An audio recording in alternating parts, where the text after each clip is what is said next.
All right, good afternoon again, everyone, and thank you for joining for today's MSHA webinar on MSHA Part 50 and training record-keeping requirements. Thank you for joining. This is our third webinar of 2020 for the MSHA webinar series.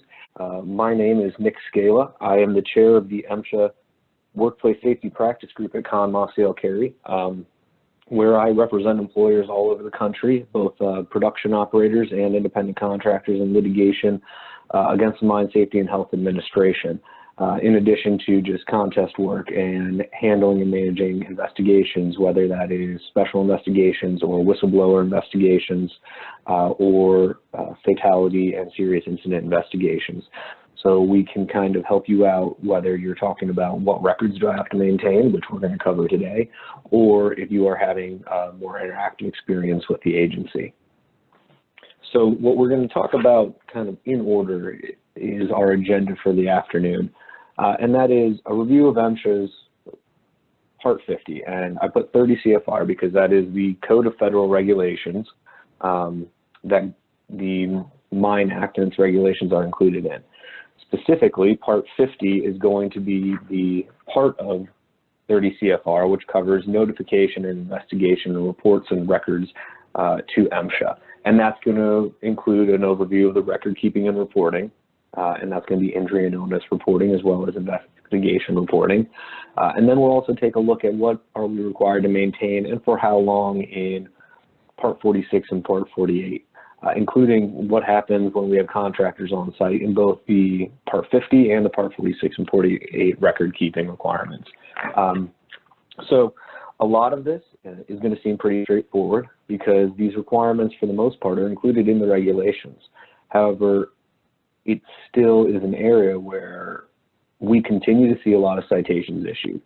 And many times that's because the shortcomings aren't recognized until it's too late, until there is an investigation ongoing. So, with that, we will get right into what is Part 50. So as I mentioned before, Part 50 for MSHA is entitled the Notification, Investigation, Reports and Records of Accidents, Injuries, Illnesses, Employment, and Coal Production in Mines. So quite a mouthful, but it really boils down to three substantive subparts in there. And you'll probably be familiar with the specific inclusions in these, but the first one is Subpart B, and that's going to include requirements that operators must follow. And for the purposes of today, I'm going to try my best to use production operator when I'm just talking about the mine production operator, the company that owns the actual operation, independent contractor when I'm referring to the contractor alone, and then operator when I'm talking about both companies, because that is the way that MSHA defines them. A mine operator is both a production operator or an independent contractor. So Subpart B is going to outline operators' requirements for notification, conducting your own internal investigation, and preservation of evidence if you do have an accident on site or an injury. Subpart C is going to talk about your reporting of accidents and injuries, and you guys probably know this one more as 7001 forms and their requirements. And that is obviously a big part of what goes into Part 50 audits and Part 50 record keeping. The third subpart that is really substantive in here is Subpart D, and that is quarterly employment. And that is going to be both hours worked and coal production reports. And, it seems that that would be a pretty straightforward one, but it continues to be one of the most cited standards each year in almost every segment of the mining industry. And it's really just a deadline type of citation, meaning you're probably not getting them in within the requisite period of time.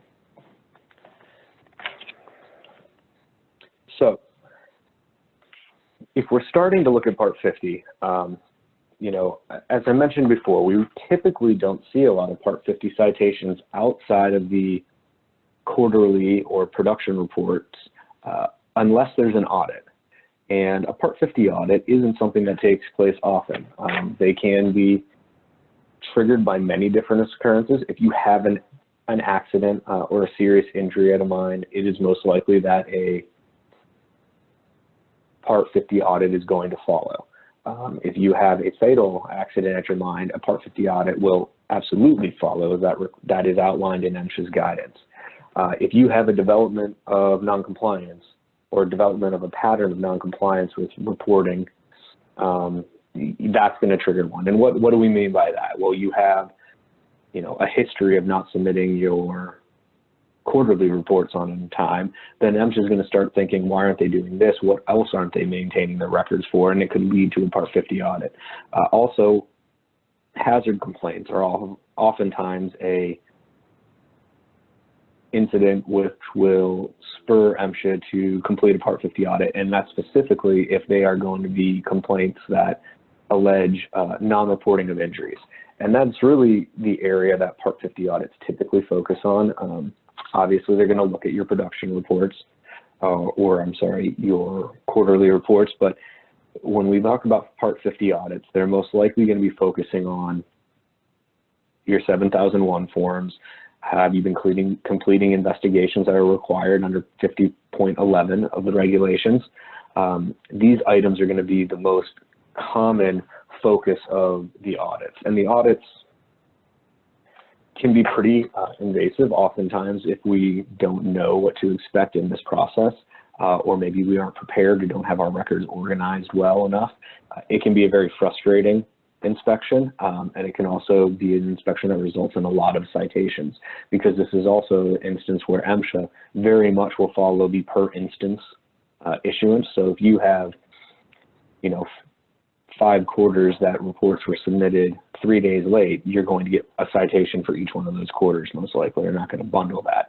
Similarly, if you have a number of incidents where you did not file a 7001 form for the occupational injury or illness, and MSHA believes that you should have, you will receive a citation for each one of those instances. So, that is something that you are going to have to look at and make sure that you're keeping those records and that you're maintaining those records, and that you hopefully are keeping those all in a single file, whether electronically or hard copy.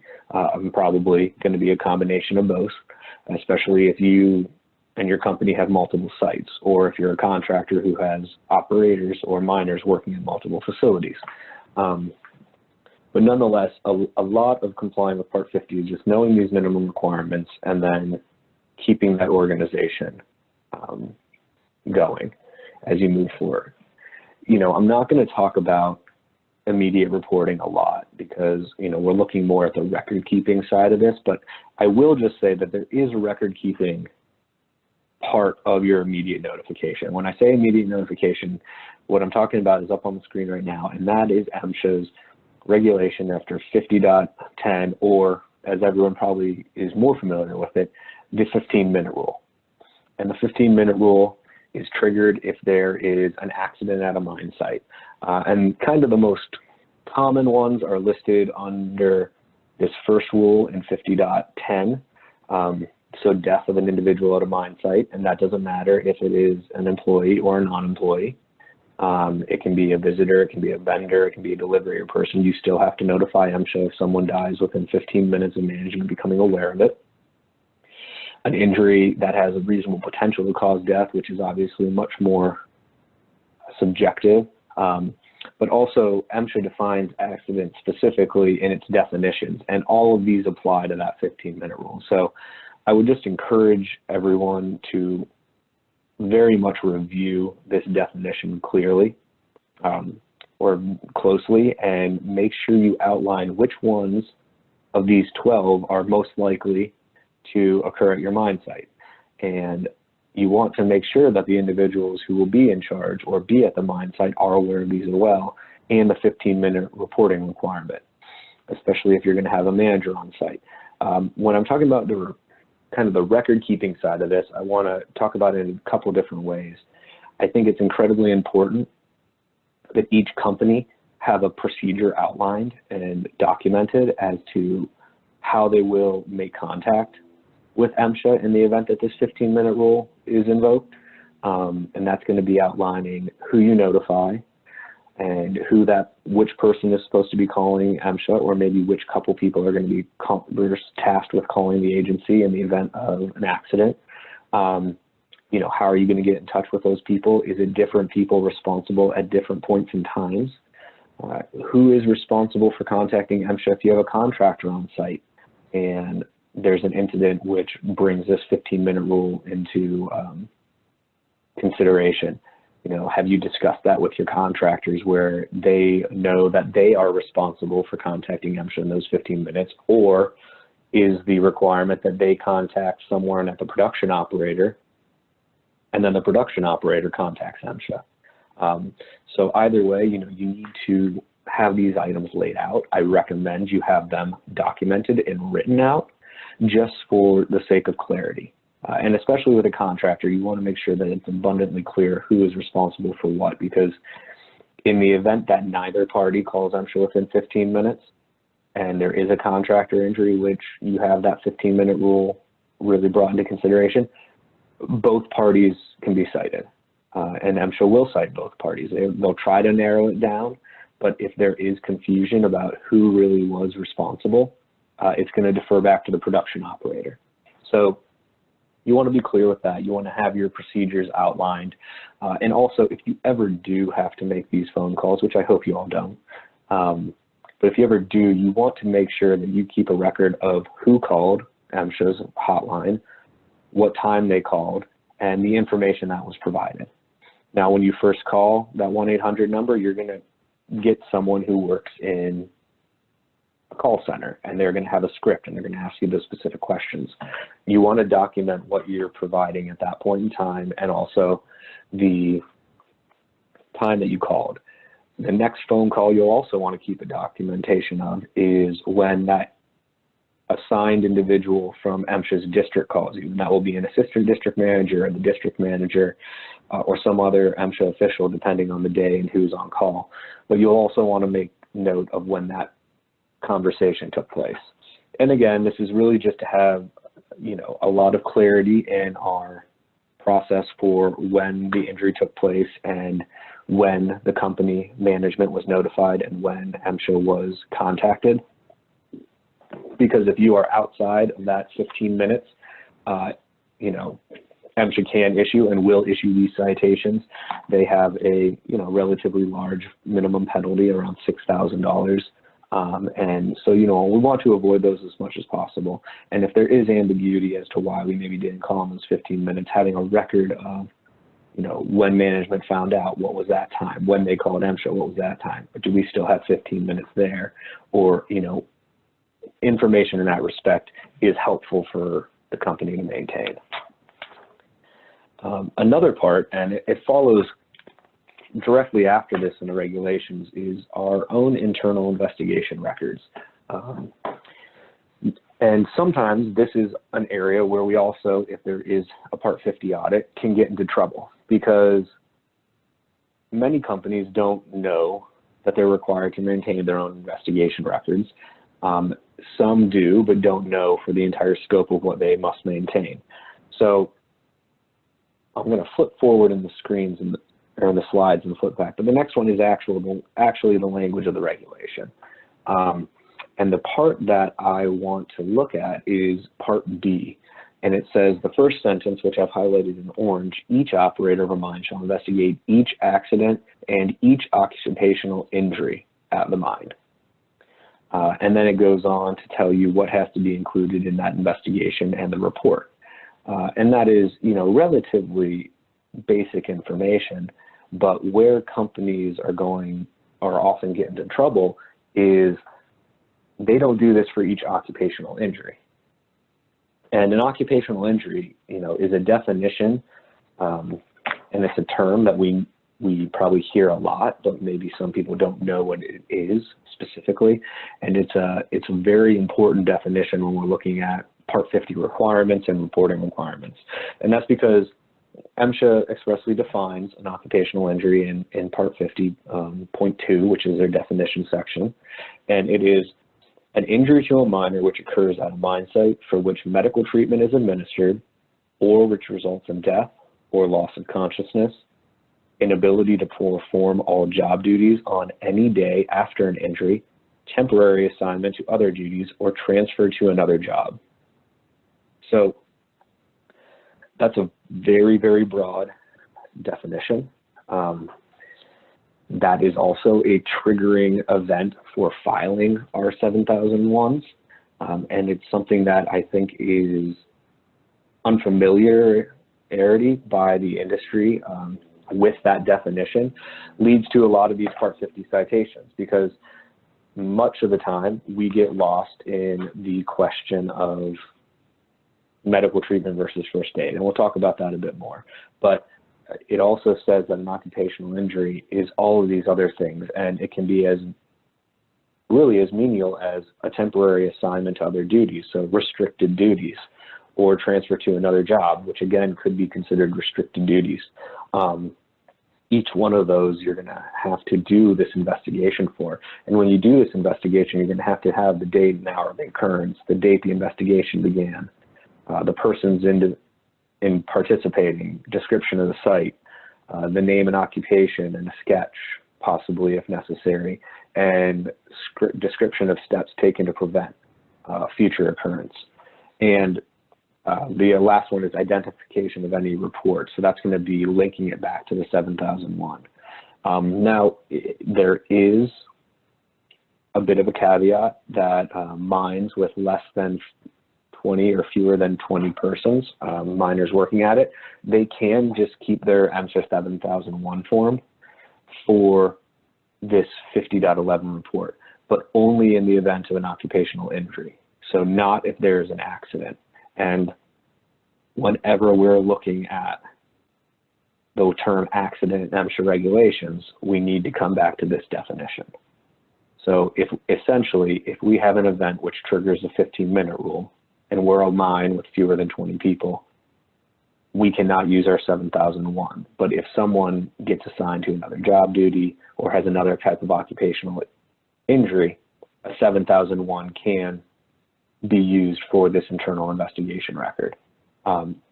If we have more than 20 miners at our site, we can't use our 7001. We have to create a separate record which includes this information, and then we have to maintain that record on the site for at least 5 years after the occurrence. So this is going, this is an area where a lot of operators get into a bit of trouble, because they keep these for accidents, they keep these for very serious injuries, for instance, but they don't keep them for everything. The other kind of flip side of this is, this is a required record that you have to provide. Just like a workplace exam is a required record that you have to create, maintain, and provide to MSHA upon request. Many companies, when they're doing accident investigations, do very, very thorough, very good, very in-depth investigations and root cause analysis. And many times there's a lot of back and forth regarding this, and there's a lot of conjecture, a lot of assumptions, and a lot of information that, when taken out of context, can potentially be damning or be something that could adversely affect the operation. When a lot of companies, they come in and MSHA says, we want to see your accident investigation forms, they give them these root cause investigations. It might be 5 pages, it might be 30 pages. And that's a lot of information to provide to the agency, especially when MSHA has no statute of limitations. So we have a laundry list of things that were failures by management or admissions that management knew of these unsafe acts. It is not out of the authority to MSHA to start an investigation into those claims or into those conjectures, or issue citations, or even more significant enforcement actions. So we want to be careful with that. I think if I'm recommending what you do, this 50.11 report should be a separate 50.11 report that everyone maintains. Okay, and that is to prevent our larger reports. This is a required record, so we're going to keep that required record, just like we maintain and we do a workplace exam each day, and we put those requirements on there. And many people put greater information on there than is the minimal requirement, and there's nothing wrong with that. But we also keep separate records for maybe work that is done during the shift, or maybe we do a job hazard analysis or job safety analysis before we start each task. And those are different records. So I think somewhat of a similar approach should be taken when maintaining this 50.11 report versus a root cause and investigation. I think this should be an additional record that you have if it is required. So just something to look at when you are completing your 7001s. Most likely, if you don't already, you need to be completing this investigation record as well and maintaining it for 5 years at the facility. The next one is the preservation of evidence standard in 50.12. And the reason I bring this one up is the 103J and the 103K orders are not meant to be preservation of evidence orders, and they are used as such by MSHA in the event that they're issued, and these are typically issued in the event of an accident or a serious injury. They are meant to prevent other individuals from being harmed by the same hazard until MSHA can get there to investigate it and help determine the best way to avoid that injury from injuring other minors. The reason I say that this is a document request is the preservation of evidence goes beyond the actual physical area. Because it says in there, no operator may alter an accident site or an accident-related area until completion of all investigations. So many times this will include the obligation to begin to maintain records or avoid the destruction of records, you know, inadvertent or otherwise, as they relate to the investigation. You know, I bring up, for example, we're not required to maintain pre-shift inspections on mobile equipment unless there's a defect found. And then we must only maintain that record until the defect is corrected.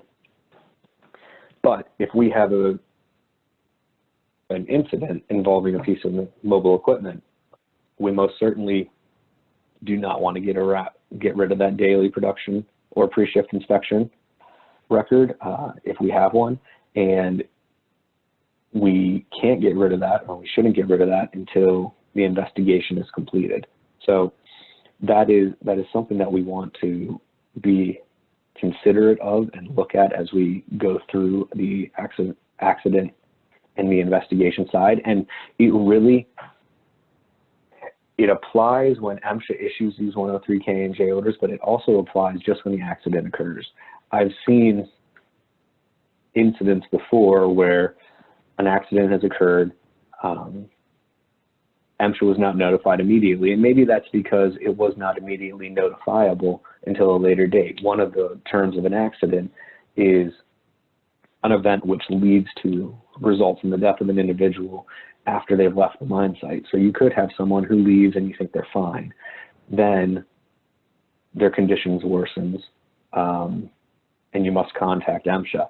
If you have not preserved the evidence or the scene for at least your internal investigation to take place, that can result in preservation of evidence citations. Now, there needs to be some real serious kind of evidence, meaning probably firsthand accounts of the destruction of evidence or the manipulation of evidence, and hopefully that never is the case for anyone, but nonetheless, these preservation of evidence standard does have a document retention or a document requirement inherent in it. The next one is going to be our 7001 forms. And this is, you know, that next subpart that we were talking about. And this is a reporting of accidents and injuries and illness to MSHA.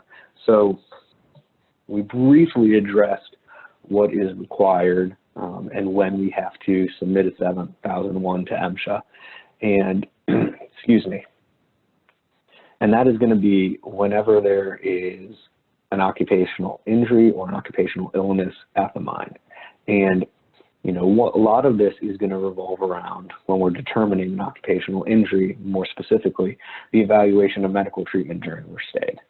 And that can be a rather technical question. And if we are going to be submitting 7001, we have to do so within 10 working days. So we need to look at that quickly. We need to make some evaluation. It's also a reason why we want to quickly and, as quickly as possible, get individuals who may need medical attention out to that, to make that determination. Because just taking someone to a doctor does not mean they've received medical treatment. There is caveats for observation and examination to determine the type of injury. Really to go through every type of analysis could be 5 webinars. So, I recommend that if you do have questions about that, reach out. MSHA has some resources, one called the Yellow Jacket, that is kind of a breakdown of different scenarios and how they would interpret it in terms of being a first aid or medical treatment, and that will help you make those evaluations. But I think, as I said before, you can't lose sight of the bigger picture when you're trying to make that determination about what kind of treatment, if any, a minor received. You need to keep in mind that the 7001s are triggered if there's any occupational injury sustained, and that is a much broader definition. So, many times companies are issued citations because they're looking at this medical treatment versus first aid, but the individual is still on restricted duty for a number of days, or for one day at the day after. So if an injury takes place on a Monday and the individual goes to the doctor that day or doesn't, or maybe they get the all clear, that might not be reportable at that time. If we're looking at, they did go to the doctor, we're now more focused on the analysis of, was it medical treatment or was it first aid? However, if 2 days later, the individual says, oh, wow, I'm really, still hurting, or I can't do this, or whatever it might be, they're unable to perform that task and they take time off, or they say, I need to, have some light duty for a little bit, that triggers an obligation to submit a 7001. You have 10 working days to submit it. So I will say be careful. That working days is dependent upon the operation. You might have 10 working days, is 10 calendar days if you're a 24/7 operation. 10 working days might be considerably longer if you work 4 days a week or 5 days a week or whatever it might be. So keep in mind, though, for the purposes of MSHA's look back and how they're going to evaluate that, they will look at the mine's working days as opposed to weekdays, 5 days a week. Again, this record must be maintained for 5 years. Additionally, and another area where people sometimes slip up is when we are submitting these 7001 forms, and this is MSHA's exact language on it, we have to also file a return to work form. So when the miner comes back, or when the miner maybe doesn't come back and is terminated, or they are lifted from restricted duty, we need to file within 5 days another addendum to that 7001, which notifies MSHA of that change. And in many cases, that, if you file a 7001, those go to an office that MSHA maintains in Denver for their records. And those, when a 7001 is filed there, they typically notify the local field office that one has been submitted. The local field office would then also try and track when is that return to work received. And if it isn't received, they keep that injury outstanding, and you're continuing to tally days of injuries, but also it can result in them coming out to conduct an investigation. And that can obviously lead to a Part 50 audit if they find that we, as a practice, have not been submitting documents on time, or we have not been submitting records completely, meaning we haven't been filing that addendum. So that is something that you definitely want to be aware of, and you want to track closely. A lot of that is going to come down to just keeping a close eye on the operations, making sure that we're aware of what's happening with the miners, and if there are any changes in their employment status or their ability to complete work after an incident occurs that might be considered an occupational injury. Again, I think, this evaluation of medical treatment versus first aid is very important. It's something that you have to do quite a bit, but that greater definition of an occupational injury and what it includes, which could be, again, the inability to perform any and all job duties on any day after an injury, temporary assignment to other duties, or transfer to another job, those are all going to trigger this. So we need to make sure that that's something that we are aware of and look closely at. So, this brings us to a couple questions, especially when we're dealing with contractors or vendor or visitor injuries. And we actually already received a question about this, but the question that is usually on people's minds is who's responsible for reporting an injury to a contractor on site. That responsibility should be the contractors, in my opinion. That does not mean the mine operator is absolved from responsibility. I think if you read the regulation as it is written, MSHA would require both a production operator and an independent contractor to file a 7001 in the event that a contractor is injured. Now, I think probably around the country and most areas that I work in, which is pretty much all over the country, it is an accepted practice that only one of the operator or the independent contractor, the production operator or the independent contractor need file one. And if it is a contractor employee that is injured and the contractor files a 7001 form, that will suffice. Now, MSHA, I've had this discussion before with them, and they, said essentially if a production operator and an independent contractor both submit a 7001 for the same contractor injury or same contractor illness, when it gets to that kind of collection point in Denver, they will get rid of the operators. They will move it to a file. It will be to contractors. However, if the contractor does not file one for their employee and the operator does not file one, the production operator can be cited, as can the contractor. So, it's a bit of a frustrating system, and production operators need to be very clear, again, with their expectations that contractors file these. They need to be somewhat dogged in making sure their contractors file them within that 10 working days. And if we are not filing our own as a production operator and having the contractor file it, again, for an injury or illness to their employee, the contractor employee, we need to get a copy of that 7001 from the contractor and maintain it in our records. And that is just to ensure that if there is ever a question or an audit from MSHA about why we didn't submit a report, we have that contractor submission. So, I think in the letter of the law, both parties are required. However, that's a bit of a record-keeping burden. And the agency, as a general practice, does not cite production operators if a contractor has filed for the event.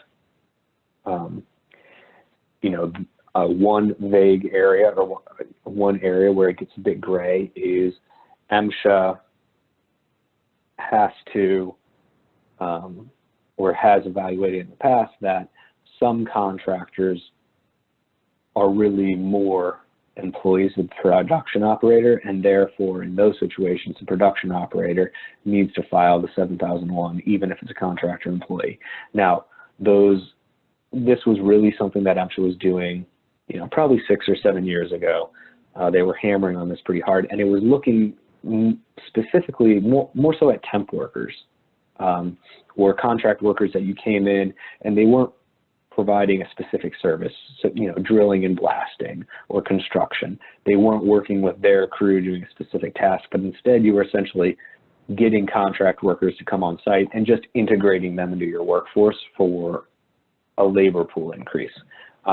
In those cases, MSHA has required the production operator to file the 7001 for the contractor employee injury, because they say they are not acting as contractors, but instead as employees of the production operator. So that is a bit of a gray area, but if that is something that your operation does, it is something that you need to consider and look closely at when you're filing these 7001s. It's also going to fall on the operator to report 7001s in the event that there are vendor or visitor injuries in the anticipation that they are going to be part of the mining process. It gets a bit murky when you have people that are not involved, and nonetheless, in these instances, I think you need to look closely at the circumstances of the injury. I would also recommend that you might want to look at researching it or reaching out to MSHA to discuss what's going on if you have concerns about it. If someone has a pre-existing condition that you know about and it manifests itself on site, many times MSHA is going to expect to be contacted. One example that comes up all the time is heart attacks. If someone has a heart attack on site, technically you have to report that to MSHA. You have to immediately report that to MSHA. They may or may not determine at a later date, though, that was not as a result of mining operations.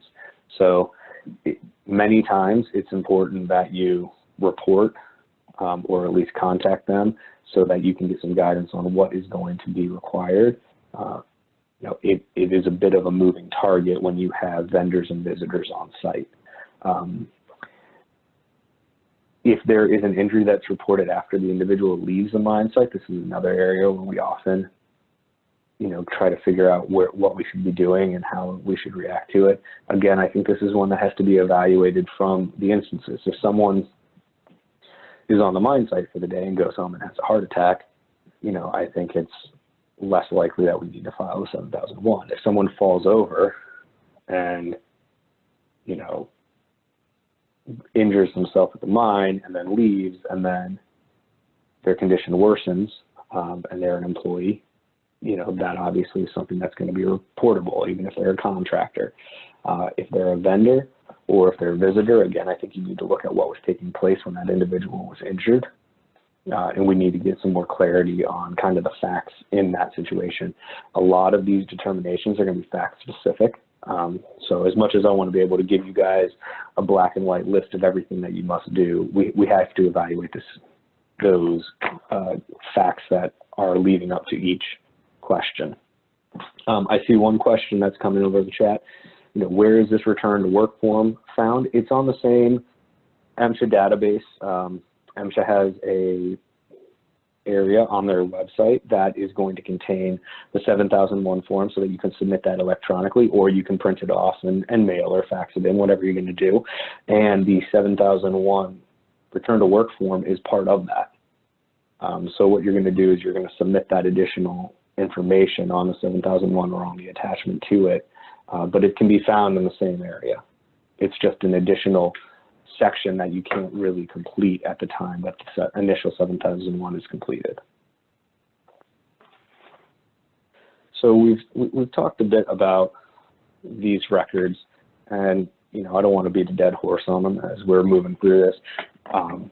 But the quarterly reports, you have until the 15th of the 15th of the month after the quarter ends to submit these to MSHA.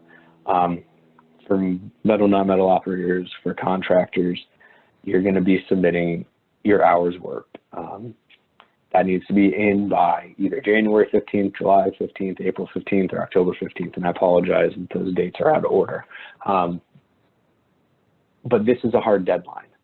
I've seen hundreds of citations, it feels like, that say not filed until the 16th or not filed until the 17th. Unless you have a really good reason why that is a day late, that citation is likely going to be upheld.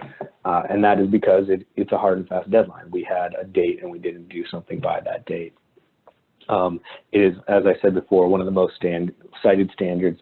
But I will say, if you're getting citations for this, you're looking at, you want to make sure that it's written as a citation that is for record keeping or for documentation. And what I mean by that is, this should not be an S&S citation. There should be no likelihood of injury. There should be, no lost work days as the potential injury. It should be non-S&S, as I mentioned. Those should all be present in it. We should not be getting S&S fatal citations of this. It's a record keeping. That doesn't, though, preclude MSHA from really ramping up that negligence if they want to. And if you continue to not submit documents in a timely fashion, I've seen them listed as high negligence. If you are not submitting your reports at all, I've seen them be quite a few high negligence citations, and then you get into, you're probably going to be looking at a very thorough investigation, whether it's a Part 50 audit or a very thorough investigation on site, or both, because again, if MSHA sees a pattern of non-compliance here on record keeping, they're going to want to know what else is not being paid attention to. So they may seem innocuous, but they are very important records to kind of keep, an easy thing to keep clean on with the agency. So the last one is just kind of a summation of where we're at with the record keeping requirement. So again, that 50.11, that internal investigation, you got to keep for 5 years, and you have to keep at the mine office closest to the mine. You also have to keep at the same location your quarterly reports and your 7001 forms for 5 years.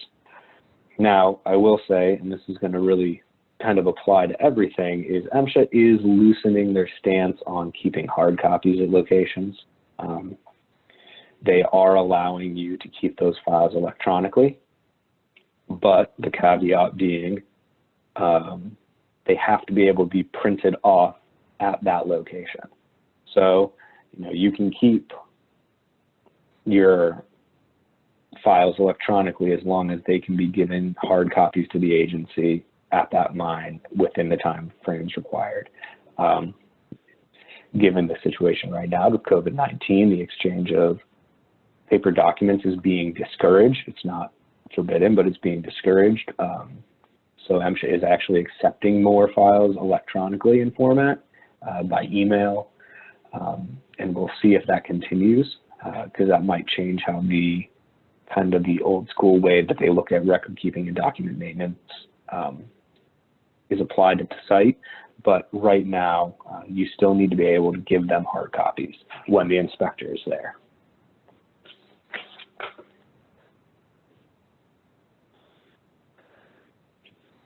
So next, I want to move into training records, and I see we have a question, and I'll get to that at the end about the reporting again. But I know we're getting closer on time, so I want to move in quickly into the training records, and we can move a bit quicker through this.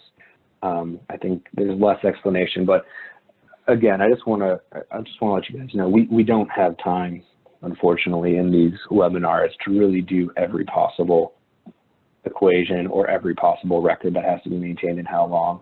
So if there are any questions, or if there is anything I haven't covered that you guys want to discuss, again, reach out to me, and I'm happy to talk through that with you. And for Part 46 and Part 48, we're really going to hit those high-level records, because that is what MSHA is going to look at when they're coming on site to either do an investigation or do a regular inspection, and we want to make sure that we're maintaining those for the proper amount of time. So, I think kind of real low-hanging fruit here, at least I hope it is for everybody.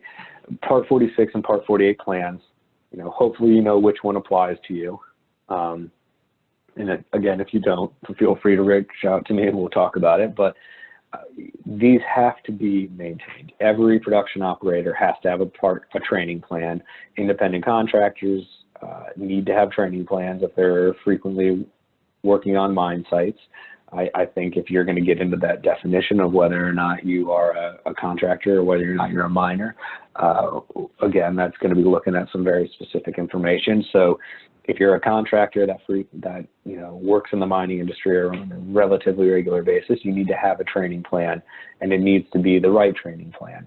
So, if you're an independent contractor and you work at Part 46 and Part 48 operations, a Part 48 training plan covers you on both sites.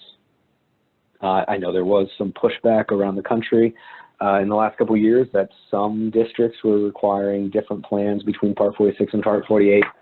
If you're a contractor, that's not how it should be. You are able to operate on a Part 46 mine with a Part 48 training plan. However, the inverse is not true. You can't work at a Part 48 mine with a Part 46 training plan. Part 48s, as you guys probably know, they're a bit more stringent. They require more hours of training for new miners, 40 to become a new miner versus 24 in Part 46. Part 48 plans have to be approved by the district manager in the district in which the operator, whether production or independent contractor, is working. You have to resubmit the plans periodically to have them reapproved by the district manager. If you are a contractor, or even if you're a production operator working in multiple districts, that plan has to be submitted to and approved by each district manager in which you operate. So again, one that, that is a caveat and a requirement that sometimes is overlooked, but that is an important one. Additionally, MSHA Part 48 training has to be given by an MSHA approved trainer, whereas Part 46 is a competent person. But regardless of those differences, if MSHA comes on site, whether for an investigation or an inspection, regular inspection, and they ask for a copy of the training plan, it must be produced to MSHA by at least the day following the request. So if it's requested on Monday, it really doesn't matter if it's requested at 4 p.m. or 8 a.m. It has to be given to MSHA by Tuesday, by the end of the day Tuesday. Copies of training records are different, okay? Copies of training records, meaning the miner's training records, have to be provided to the inspector on the same day they're requested. And hopefully that is something that we have well organized and we have readily available to produce, whether we're printing it off or we have the hard copies on site. And the reason that's different is because if MSHA can't get training records that day, they will assume the miners are untrained. And I've seen it before where companies could not provide MSHA the training records the day they're requested, and most commonly this happens to contractors. And I've seen MSHA issue 104G orders for the individuals that they did not get training records for, which means they were removed from service until they were either retrained or a training record was provided. So that is something that you need to be aware of. And again, that's another reason why we need to have these records, readily available. In terms of what we're looking at, as these required records and the ones that we're going to pay attention to, you had new miner, newly hired, experienced miner training. We obviously have record-keeping requirements for both of those. Annual refresher and task, as well as site-specific hazard awareness training, which again, that's going to apply to everyone that comes on site, even if they're not a miner. And in Part 48, they really refer to that as hazard training, as less than site-specific, but they are applied similarly.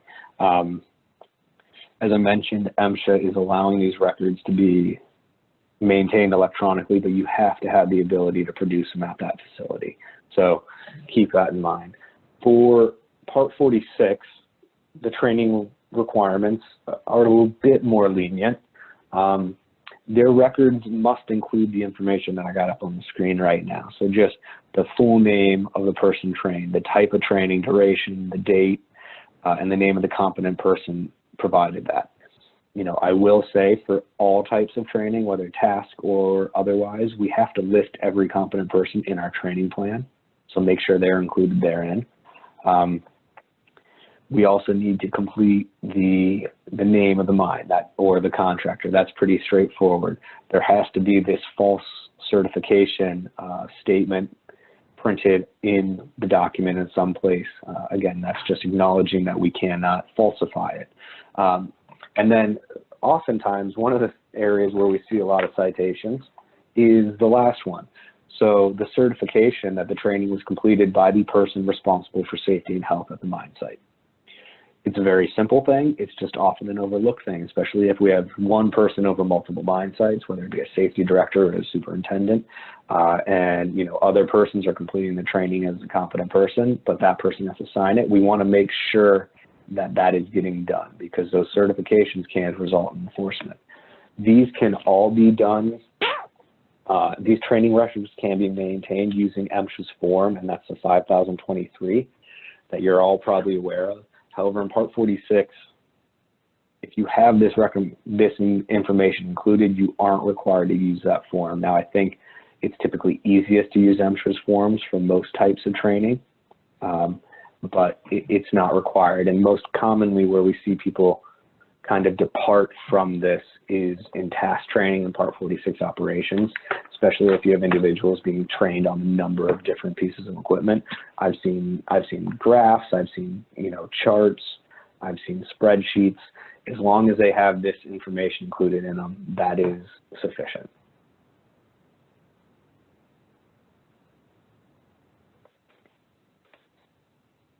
So, how long must we maintain the records? For newly hired and new miner, it is the duration of employment under Part 46 and 60 days post-employment. For task training, it is a duration of employment and a minimum of 60 days post-employment again. Site-specific, you need to keep the most recent and then adhere to any requirements on retraining.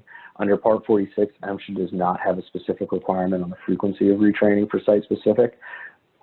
Their kind of guidance and unspoken and unwritten is that they want to redone every 12 months, and that translates back to the requirements for hazard training in Part 48, but that is not written. Nonetheless, though, if there are changes to the mine site that might have impacted what was included in that site-specific, it needs to be provided again. I think it's probably the best practice to try and reduce site-specific for at least contractors coming on site, and vendors and anyone else of the like, at least once every 12 months, just so we have updated records to ensure that we don't have someone that has been on site for 5 years and only got that training one time 5 years ago. For annual refresher, you need to keep the most recent 2 years. And again, for all these, we want to keep them for at least 60 days post-employment. That is what the regulation requires. In terms of Part 48 training records, MSHA is a bit more stringent in what they are producing or in what they allow you to use as record keeping. That has to be on a 5023 form or an alternate form, but that alternate form has to be approved by MSHA. And this is for all the different types of training. So new miner, newly employed experienced miner, task training, annual refresher training, or hazard training. Those are all going to be completed on that 5023 form. Now, to kind of ease that burden on the record keeping, MSHA does allow you to put a year's worth of training in the training cycle for an employee on one 5023 form under Part 48. But there are specific requirements that you need to do to comply with that. You need to make sure that you're dating and initialing when that training was completed and for what potential aspects. You need to make sure that you're completing and recording the entire program, and if you're going to do that. So just be careful that if you have Part 48 operations, you need to be using this format or another one that's been approved by MSHA, and your record keeping requirements are a bit more stringent than you have with Part 46. With the record keeping, again, they're a bit different, but I think it's probably best practices to adhere to what we talked about in Part 46 in terms of for the life of employment of an employee. But what MSHA requires under Part 48 is that we keep copies of new miner, newly hired experienced miner, task training, hazard, and annual refresher for 2 years, and then 60 days post-employment. Now, you have to keep those records at the mine. I recommend that you keep the duration of employment there to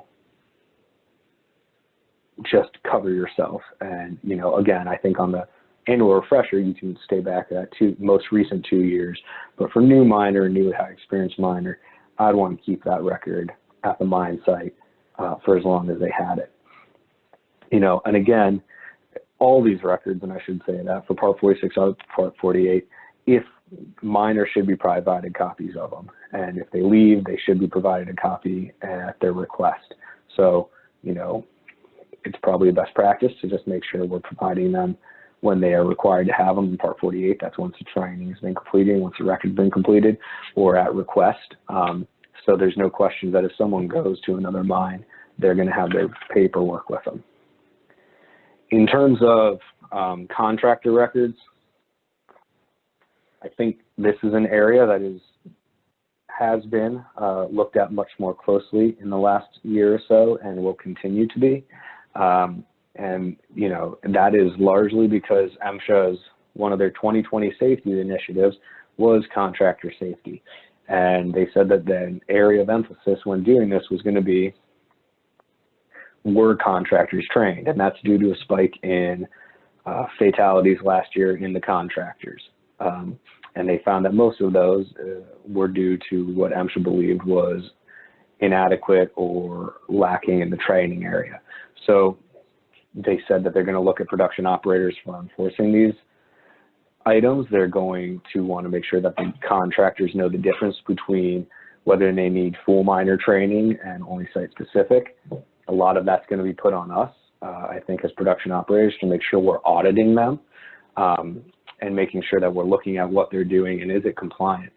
So again, this comes back to that dual liability that MSHA can issue citations to either parties, but it's going to come back on the production operator usually for the actions of a contractor more so than a contractor being cited for something a production operator does or doesn't do. I recommend that when we have a contractor come on site, we should be requesting copies of their training program. We should be requesting that anyone coming on site have the requisite training. If they are a miner, that only company employees from the contractor be provided or be sent to the site if they have their miner training and are up to date on their miner training. And you should periodically ask for the records of those people coming on site, just to make sure they're not cycling people through and all of a sudden they're putting someone out here that doesn't have any miner training. If you do those things, those are all defenses in the event that something does happen and you're being issued a citation or investigated for a contractor who doesn't have sufficient training on site. Those are all defenses that you can put forward. There's been cases where judges have vacated citations because the operator, you know, did invite contractors to come to their training program and did look at the contractors' training records and their training program and periodically audit them. And an important element in all this, enforce it and remove untrained persons from the site. So this is going to be an area that MSHA continues to look at. They're going to be more and more looking to issue citations to both parties if individuals are found untrained or with inadequate training. So we want to make sure that we are very clear in how we express our training expectations to the contractors and who we're allowing to come on site and do it. I know we're bumping up. We're a little over right now, and so just to kind of clean up, you know, again, I welcome you guys to check out what we're doing on the MSHA Defense Report. We've been recently posting a lot of guidance for companies to help manage and navigate the challenges that have been presented with COVID-19. If that's something that you guys are struggling with, you know, reach out to me and we'll see if we can get you any information that might help. In addition, we're also, you know, obviously tracking still what the agency is doing and how that might be impacting your operations. We have 3 more webinars for the year, which is kind of surprising. It's going quickly in 2020, but our next one will be in July, and that will just be our mid-year update. We'll look at what the agency's been doing, along with any decisions from the Federal Mine Safety and Health Review Commission that might be impacting our operations. With that, I know there's been a couple questions coming in, so we'll take a look at those and try to get them answered. But if anyone else has any questions, I welcome you to submit them in the chat or reach out to me directly afterwards. All my information is going to be up on the screen. So we'll wait a couple minutes and then let some questions come in and we'll start reviewing them. All right, thanks. Okay, I think we'll try and move through these and get you guys some quicker answers on them. Thank you for those that are sticking around at the end here. One question was, and this goes back to the reporting, when do we know when it's actually a heart attack that causes the injury? And the question was, do we actually know it's a heart attack until a doctor says so? And that's a good point. I think many times you have to contact MSHA based off some of the other aspects or what you're being informed by EMT if someone is demonstrating all the typical symptoms of a heart attack, whether that, and EMT comes out and also advises that they're suffering from a heart attack, that's going to likely trigger that obligation to do that 15-minute rule.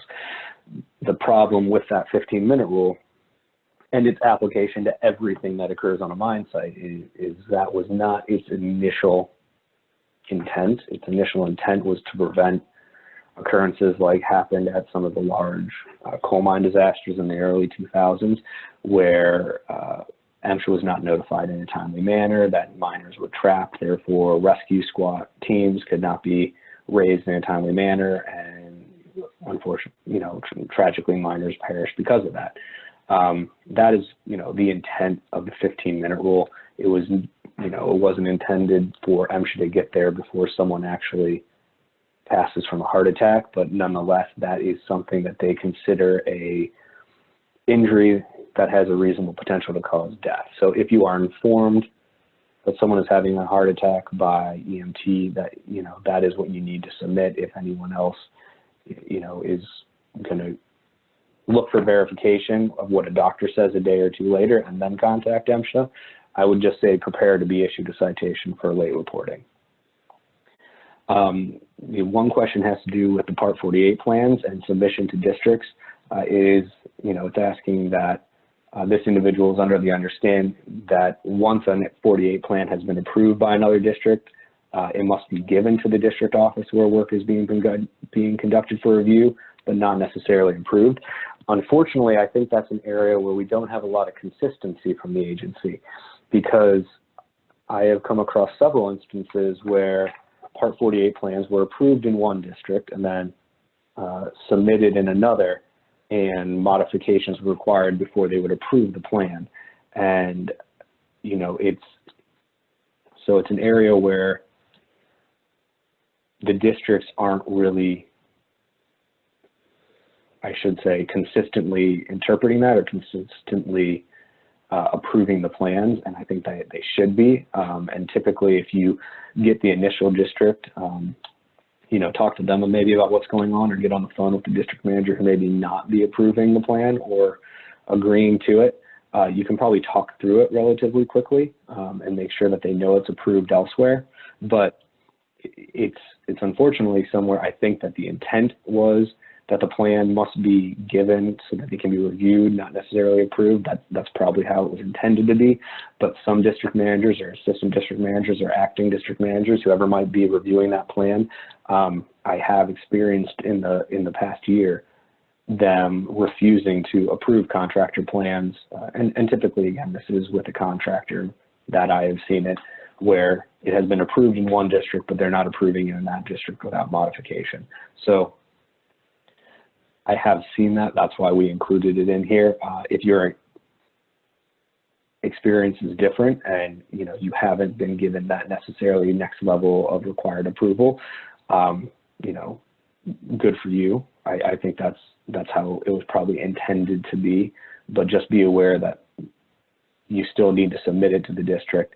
And I have seen issues with approval between plans that are approved in one district, but another district manager is pushing back on.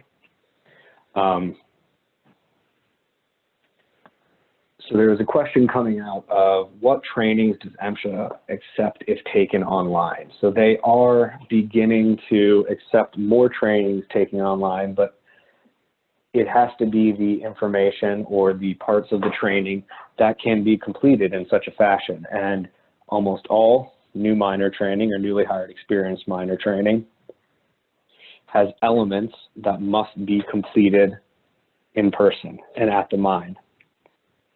And now that does pose somewhat of a problem for contractors, because I've had contractors say, well, how do I comply with this if I am, you know, not at the mine until, you know, my training's completed?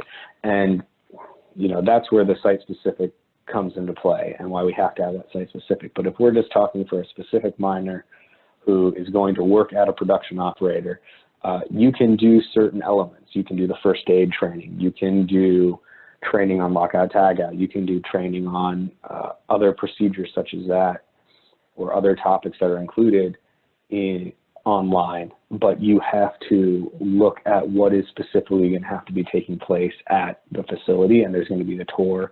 It's going to be reviewing the company-specific procedures. Those are going to have to take place at the facility most likely. You know, so that is an area though where you're seeing a lot of this begin, is with these online trainings, and they're useful, but you have to always finish it off at that at the facility for the in-person process or the in-person elements. The another question is, where should these records be kept for equipment suppliers or supplier mechanics? You know, again, I think if you have individuals going out to a mine site, so what is the regulation? You have to be able to get MSHA a copy of the training records the day they're requested. If you're working in a really pretty close proximity to the home office and that is a doable request or something that is feasible, then you can keep them in that main office. If you have people that are 6 hours away from your main office working, they need to be able to provide them to MSHA the day they're requested. So individuals need to be having those copies with them. Or, you know, like I said, right now, MSHA is kind of softening this, where they're accepting electronic records, and a lot of that's due to COVID and trying to reduce person-to-person transmission. But nonetheless, you will have to provide them in the time that they're requested. So again, training plans by the day after, training documents the day of. So if you can do that by having them kept at a central location, or maybe a few satellite locations that people are working within an hour or 2 hours of, you know, that's fine. If it is something that's going to be difficult, or you're unsure if you're going to be able to produce them, you need to be providing them to the individuals that go out on site so they can prove to MSHA that they have the training needed. Next one is, if a contractor is at mine site, is required to produce 2 years of training for an MSHA inspector, or just the current one. You need to be able to produce 2 years worth of annual refreshers if the individual has been employed for more than 2 years. You don't need to typically produce 2 years of all training records. I guess it depends. So, you know, if your new miner training was 10 years ago, you know, typically the inspector accepts the last 2 years of annual refresher training if they're really pushing, if they, you know, are adhering to exactly what the regulation says. Most inspectors, in my experience, ask for the last year, the most recent annual refresher, but you must maintain the last 2 years. I think that, you know, so that is one where you have to be able to give them the 2 years if they want them. If you are looking back further than that, you know, for other records, I guess that just depends. Task training is kind of a document where we don't have to do the training again every year. So that might be a record that's 2 years old or 3 years old or so that has a list of task training on it.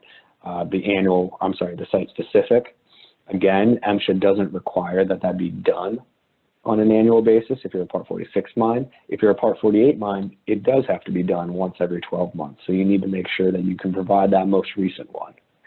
There is not a requirement that you have to provide multiple years of site specific.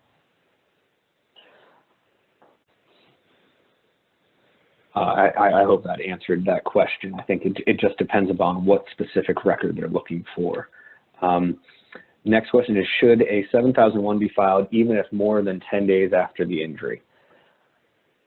So this is a situation where if you have a 7001 and you're 10 working days from the date of injury have told, and again, that has to be once you've found out about it as well.